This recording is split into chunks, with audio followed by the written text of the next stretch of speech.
मला असं वाटतं की अलीकडच्या काळामध्ये राहुल गांधी यांनी सलीम जावेद यांच्याशी संपर्क साधून त्यांच्याकडनं एक स्क्रिप्ट लिहून घेतलेली आहे।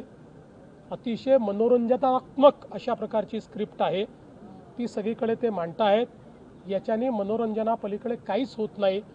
एकही गोष्ट त्यांच्याकडे फॅक्च्युअल नाही। सगळ्या गोष्टी कपोकल्पित त्या ठिकाणी ते मांडत आहेत।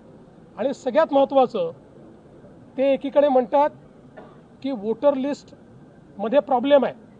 आम्हाला मान्य आहे, आम्ही तर इतके वर्ष झाले सांगतोय। आमची मागणी होती की कॉम्प्रिहेन्सिव्ह रिव्हिजन करा। आता इलेक्शन कमिशन म्हणते आम्ही कॉम्प्रिहेन्सिव्ह रिव्हिजन करायला तयार आहोत आणि बिहारमध्ये त्यांनी सुरू केलं तर राहुल गांधी म्हणतात कॉम्प्रिहेन्सिव्ह रिव्हिजन करू नका।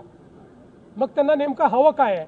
त्यामुळे त्यांना कॉम्प्रिहेन्सिव्ह रिव्हिजनही माहिती नाही आहे आणि वोटर लिस्टमधले प्रॉब्लेमही माहिती नाही आहे।